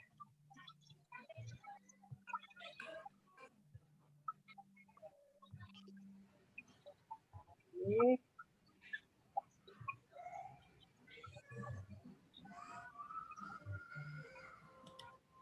Oh enggak nampak ya? Bentar ya teman-teman ya. Saya udah buka ini sebenarnya, udah buka perpusnasnya nih.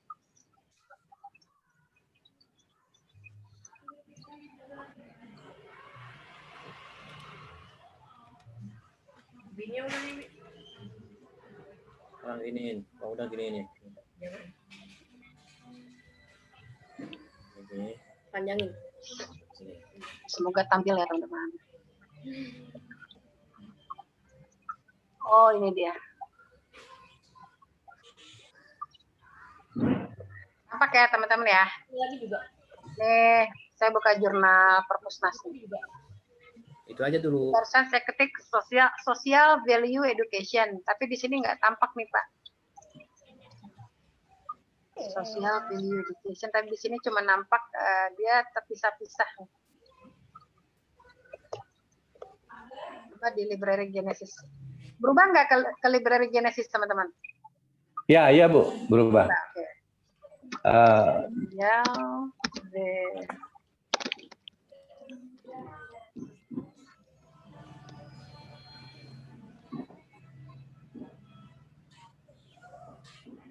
value education today, exploration social welfare, social value. Kalau yang dari library Genesis biasanya value education aja Bu, yang kosakata yang dia suka keluar banyak bukunya. Nah ini nih ada nih cuma 2 ya. Iya. Value education. Nilai-nilai pendidikan aja ya. Jadi dia pendidikan nilai. Kalau punya Pak Abdul Musyfik itu, Amrullah, living value education. Iya, ada living value biasanya itu harus pada penelitian lapangan, Bu. Enggak juga sih, tapi beliau pokoknya gimana pendidikan penanaman nilai itu ya, nilai kehidupan ya. Iya. Kalau dia kan nilai kehidupan. Nah, nanti makanya maksud saya di sini nilai apa yang Bapak lebih fokus. Kalau tadi sebenarnya sosialnya malah nggak masuk, saya agak riskan juga nih Pak. Social welfare, social value, pendidikan. Menjadi sebuah nilai, sebentar. Karena dia belum jadi sebuah istilah ya Pak ya? Istilah yang bakunya sih value education atau social values. Apa? Social values, nilai-nilai sosial. Oh, ini di social value ini yang nomor 1 nih. Ya, biasanya kalau dalam istilah di kajian-kajian yang jurnal berbahasa Arab biasanya al-qiyam al-ijtimaiyah.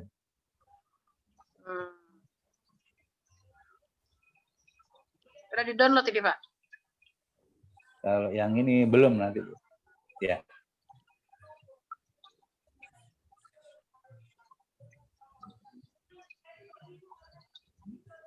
Sebentar, saya mau lihat kontennya dulu nih. Lama nih lemot.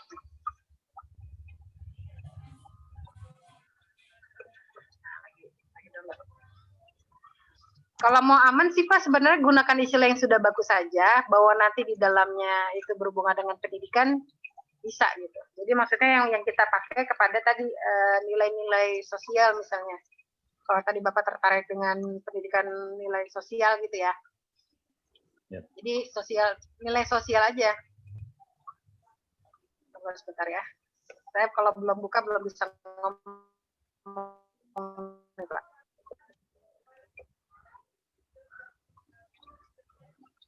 Dia bicara apa di situ? Role of caring profession. Dengan ini ya, profesi ya. Value education today exploration. Kalau di ResearchGate tahun 2020 ada social values and value education. Social values jurnal and 2020. value education. Social values and value education. Jadi sepertinya bagaimana mengimplementasikan nilai-nilai sosial ke dalam setting sekolah. Dia dua istilah yang terpisah jadi di situ ya. Iya. Dua istilahnya. Memang yang umum biasanya cuma value education atau nilai apa begitu. Nilai-nilai kemanusiaan, nilai-nilai keluhuran atau nilai-nilai keluarga atau nilai-nilai sosial. Nah, pendidikan nilainya memang sebuah konsep yang masih terlalu umum, global. Kalau enggak, kalau aman kayak gini nih judulnya nih Pak. Dia pakai anak kalimat kan ini. Kalau kita bilang misalnya pendidikan nilai dalam Al-Quran, dalam kurung, Ya. nah tadi di sini dia berhubungan dengan etika sosial. Bentar ya. Ini proses downloadnya agak lama. Sebentar saya ambil bisa. Bentar ya.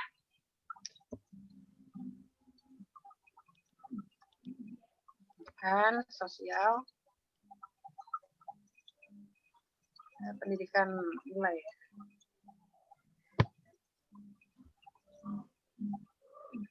Eksplorasi.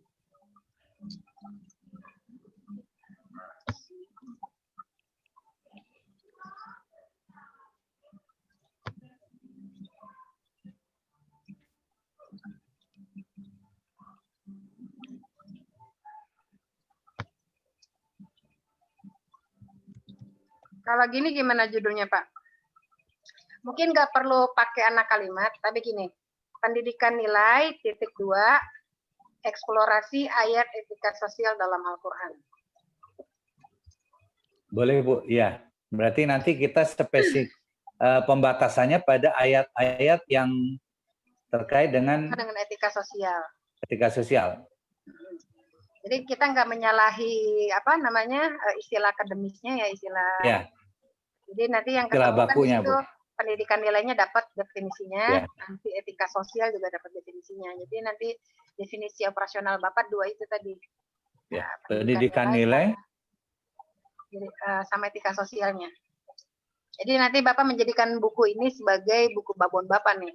Buku utama Bapak. Ya.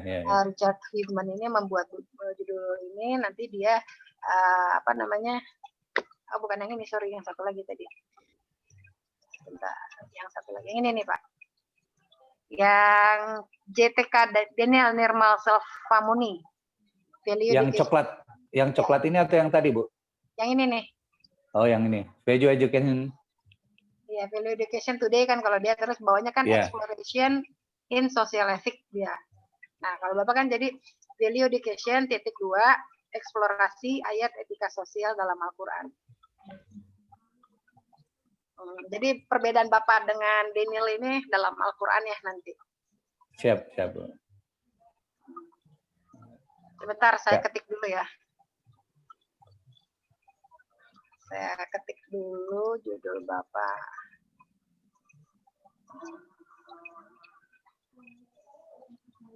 Judul ACC. Nah, mungkin nanti pembatasannya ayat-ayat surat Madaniyah aja, Bu ya. Karena kan isu di Madinah kan lebih heterogen. Ya, berarti kalau gitu judulnya gini. Pendidikan nilai, eksplorasi ayat etika sosial dalam surat Madaniyah. Ya.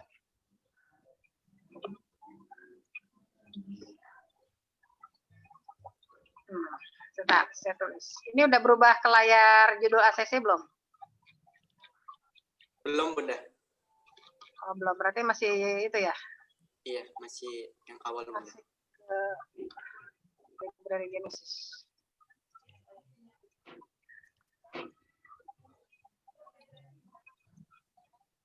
Nah, saya nih cara memperbesarnya lagi gimana nih? Kamu lebih pendek lebih. Masih layar search. Masih yang Library Genesis. Sini dulu saya stop share dulu kalau kita belajar warna manusia ya. Karena bukan hanya sekedar menjelaskan, tetapi saya harus pastikan ayat Bunda ngerti tentang konsep ini. Ya. Baik, Bu Sari, saya kembalikan ke Bu Sari. Barangkali ada teman-teman Bapak Ibu yang mau ditanyakan atau mau didiskusikan ya, silakan. Sudah muncul, Bunda. Terima Nah, berarti pendidikan nilai.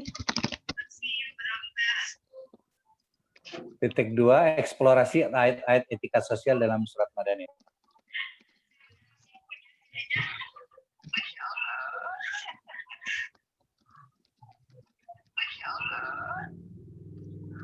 Itu merasa apa lucu banget tuh.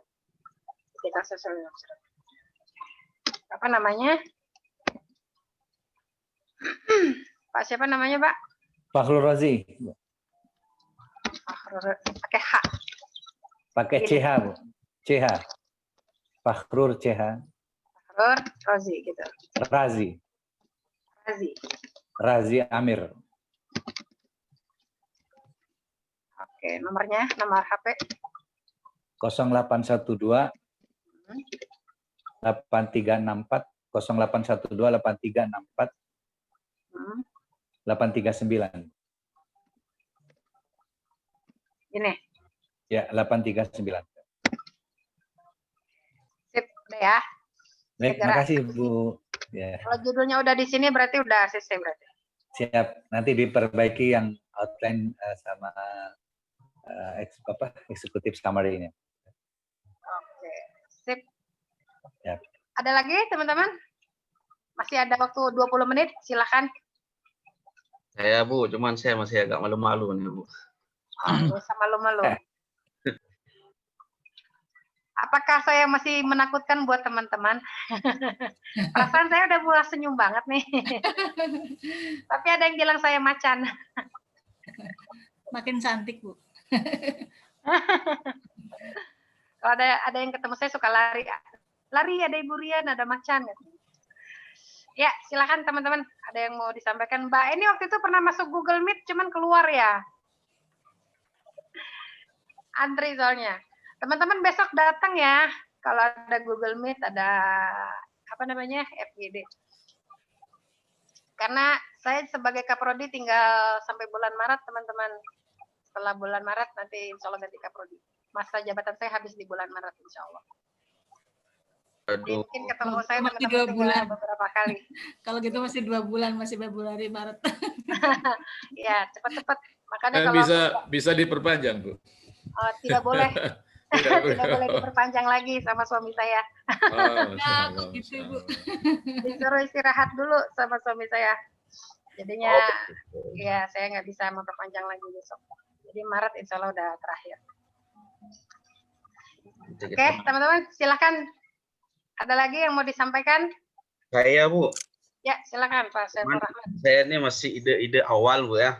Masih makanya agak malu-malu saya ketemu Ibu. Ini Bu, apa namanya, kemarin hasil baca-baca sama diskusi sama teman-teman. Saya itu sangat tertarik di kajian di masjid gitu. Nah, setelah baca-baca dan diskusi sama teman-teman, akhirnya dapat 2 ini, tapi nggak tahu nih Bu ya, saya baca. 2 judul kali ya. Revitalisasi fungsi masjid, perspektif Al-Quran. Studi komparatif masjid di zaman Rasulullah SAW dan era modern. Cuman ya dari hasil diskusi kemarin, tapi ini di judulnya tidak ada nilai-nilai pendidikannya. Apa boleh kita lanjutkan dengan tidak ada nilai pendidikannya. Kemudian yang kedua itu reaktualisasi fungsi pendidikan di masjid. Kajian tafsir maudhu'i, cuman ini yang belum tidak lanjuti gitu. Baru yang pertama. Bapak dosen nggak? Gimana Bu?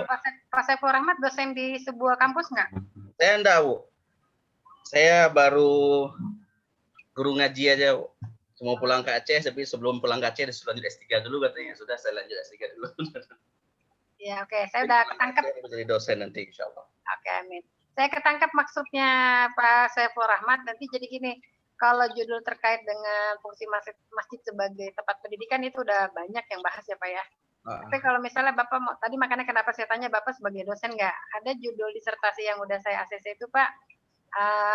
Ini di UI ya, kebetulan beliau sakit ya Pak, siapa namanya saya lupa, beliau dosen di UI Pak.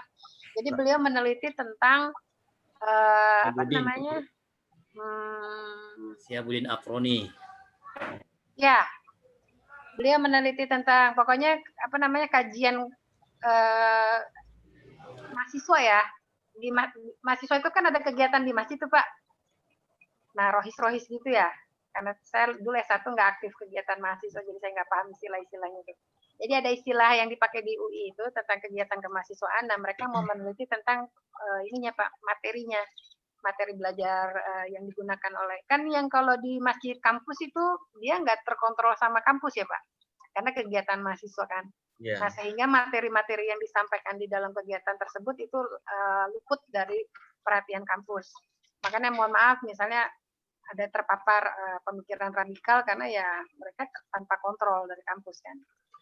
Nah, sehingga itu diteliti sama beliau. Nah, kalau Bapak mau misalnya sebenarnya kan di Kementerian Agama itu ada ada tentang ini ya, kurikulum apa sih Pak pengajian di pesantren itu ada istilahnya deh Pak, cari deh Pak. Sebenarnya ada nggak teman-teman dari Kementerian Agama di sini yang tahu? Saya pernah dengar tuh, jadi apa namanya pengajian-pengajian di masjid itu memang diberikan semacam, kalau kita kan kurikulum ya, kalau mereka apa sih modul ya istilahnya ya teman-teman ya. Ya, modul pengajian gitu supaya yang diajarkan itu tidak hanya sebatas tentang ritual keagamaan, tapi pemahaman terhadap keagamaan itu sendiri gitu. Nah, itu sudah ada yang bahas tuh Pak, di Kementerian Agama sudah ada. Nah, cuma bahwa itu nanti dipraktekkan dalam sebuah lokasi, misalnya Bapak tadi tertarik di sebuah masjid apa gitu ya, itu nggak apa-apa Pak, silakan aja. Misalnya menurut Bapak kenapa masjid itu menarik buat Bapak untuk diteliti? Karena di situ misalnya percampuran antara berbagai macam aliran dalam Islam. Nah, misalnya ada Muhammadiyah, ada NU, ada Persis dan seterusnya, mereka bisa bersatu di situ. Nah, misalnya Bapak bisa teliti, itu silakan aja. Tapi Bapak ambil istilah yang memang sudah digunakan oleh Kementerian Agama tuh Pak. Istilahnya modul ya. Mana nggak ada teman-teman Kementerian Agama di sini ya? Nggak ada ya? Nah, nanti Bapak mungkin bisa tanya. Pak Nawawi. Pak Nawawi.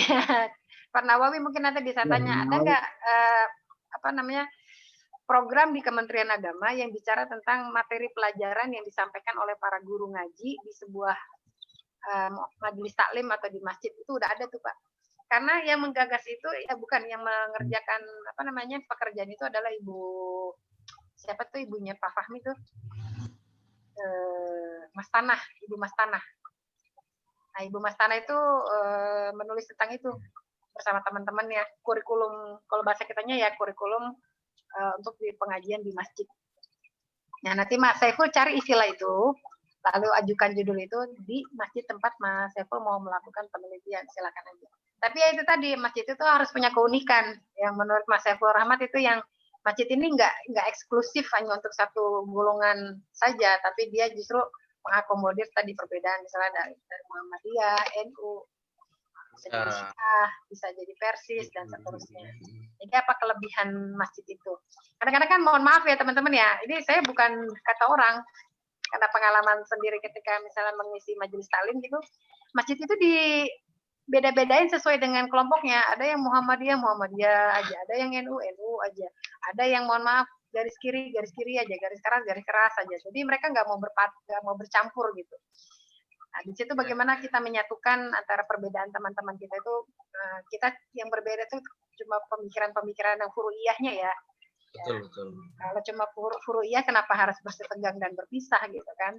Sebenarnya kita bisa bersama. Nah, misalnya kelebihan masjid itu menurut Pak Saiful Rahmat bisa mengakomodir tadi perbedaan-perbedaan kelompok. Itu menarik tuh Pak Saiful. Bahkan kalau di Aceh itu masjid itu jadi kudeta-kudetaan, Bu. Nah, itu yang saya maksud tadi ya kan. Sampai pernah pukul-pukulan di masjid. Nah, itu masih ide awalnya tertarik dari masjid itu.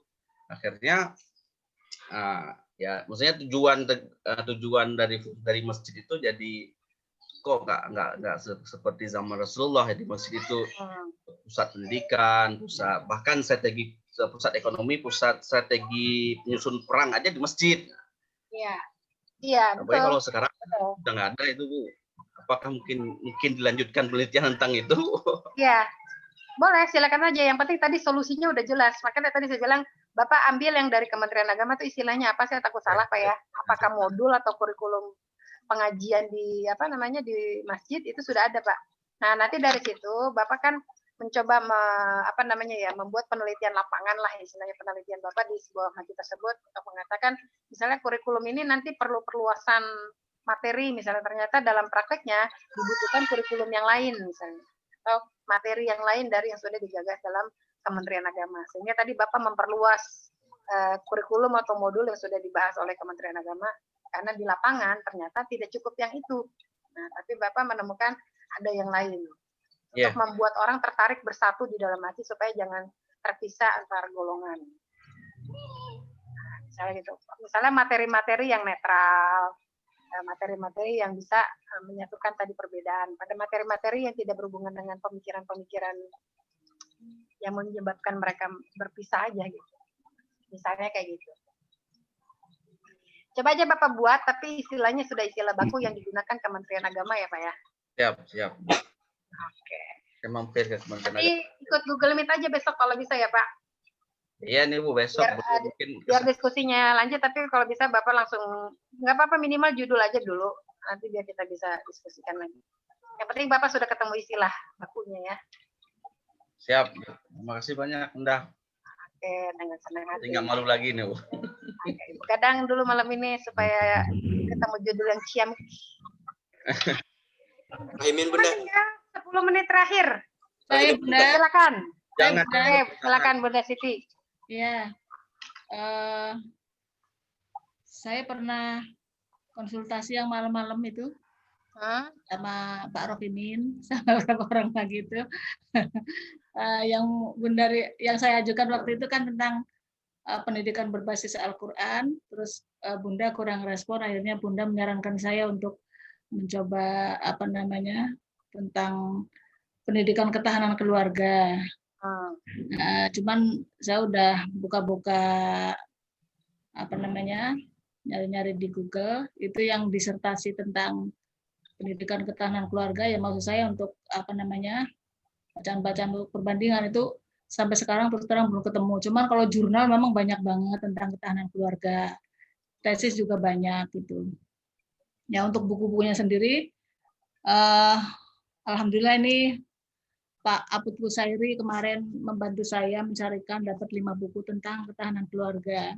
Nah, cuman untuk outline-nya saya belum selesai.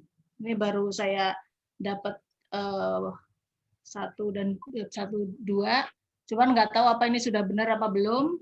Makanya saya belum berani apa namanya berkonsultasi dengan Bundarian karena terus terang saya otaknya lagi kurang mood ini udah beberapa hari. Mudah-mudahan saya tidak sakit aja gitu aja, yang penting saya sekarang sehat. Jadi saya lagi ada gangguan pikiran. Enjoy aja Bun, enjoy Bun. Iya, ya insya Allah saya akan meneruskan itu tentang pendidikan ketahanan keluarga dalam perspektif Al-Quran. Bunda kalau nggak mau capek, fokusin aja ke tafsir Al-Misbah misalnya Bun. Tafsir Al-Misbah ya. Sebagai mufasir yang terlihat memang sudah sangat ideal, misalnya keluarganya bertahan. Jadi role modelnya dari segi pemikiran dan kehidupan asli beliau. Kalau Bunda nggak mau capek ya, karena kan Bunda tadi kondisinya misalnya kurang fit, Bunda misalnya pusing nih misalnya. Udah, Bunda bikin aja pada tafsir Al-Misbah misalnya. Karena nanti di satu tafsir itu udah meskipun Bunda tetap harus perbandingan dengan tafsir-tafsir lain, tapi Bunda fokus kepada pemikiran Pak Kures gimana sih membuat keluarga yang bisa bertahan gitu kan. Kalau kita lihat beliau dengan kehidupan keluarganya alhamdulillah nggak pernah kedengaran masalah apapun ya Bun ya. Misalnya gitu. Jadi bisa kita jadikan role model dalam model ketahanan keluarga versi mufasir dalam pemikirannya maupun dalam kehidupan secara realita gitu. Bisa kayak gitu. Ya insya Allah ini. Apalagi beliau banyak buku tentang ini kan, tentang kajian gender perempuan dalam tugas domestik sama publik gitu kan. Dalam buku beliau yang judulnya Perempuan itu tuh bagus tuh Bun, tentang pendidikan keluarga yang apa namanya yang ideal. Jadi nanti Bunda tertolong pada ayat-ayat yang digunakan di dalam buku tentang pendidikan ketahanan keluarga yang beliau gunakan dalam buku perempuan itu. Kan di situ perempuan sebagai istri, sebagai ibu, di situ dibahas tentang fungsi-fungsi perempuan dalam kehidupan. Nah, nanti bagaimanapun karena tugas perempuan itu sangat sentral juga dalam kehidupan rumah tangga, nah, maka peran istri dalam ketahanan keluarga itu juga sangat penting. Oke. Bunda udah punya belum bukunya Pak Quraisy yang perempuan? Belum, ini baru punya bukunya Bu Amani. Boleh, Bu Amani. Bu Musda itu bagus. Sama bukunya Bu Zaitunah Subhan tuh Bun yang fikih perempuan. Fikih perempuan itu bagus. Fikih perempuan juga bicara itu juga tadi. Bagaimana sih konsep ideal tentang hukum-hukum terkait dari fungsi-fungsi perempuan dalam kehidupan. Baik fungsi domestik dan fungsi publiknya perempuan. Bu Zaitunah ya? Ya, bukunya fikih perempuan. Saya dulu karena waktu beliau bikin buku itu kita masih kuliah, jadi saya dapat buku itu langsung dari beliau. Tapi kalau Bunda mau cari itu di Batubara biasanya ada. Yang istri Prof. Prof. Siapa namanya? Prof. Tip. Kalau Prof. Tip Bu Musda itu Muslimah reformis beliau. Banyak sih beliau bukunya. Di antaranya Muslimah reformis. Apa namanya? Tapi, Prof. Hasbi ya? Bu Zaitunah yang Prof. Saya nggak kenal sama suaminya Bu Zaitunah. Ini ada nih Bu Maryam nih, perempuan dan Al-Quran, Dr. Asid Sakhro. Pak Asid Sakhro bagus. Dia juga sangat sensitif gender tuh beliau.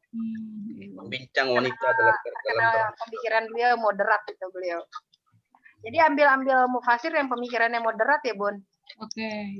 Nanti misalnya ada yang mohon maaf ya tafsir patriarki itu adalah lawan diskusi Bunda yang tadi saya katakan kita tidak menyalahkan tapi katakan kita berbeda pendapat. Oke ya. Terima kasih Bunda. Mudah-mudahan bisa lanjut. Oke, ya. Oh, biar menyemangati Bunda, saya ketik dulu ya. Pendidikan ketahanan keluarga dalam perspektif Al-Qur'an. Ini kan nanti karena harus saya laporkan kepada Kaprodi barunya nih. Pendidikan ketahanan keluarga dalam tafsir Al-Misbah, Bun. Bunda namanya siapa? Siti Maryam. Siti Maryam aja.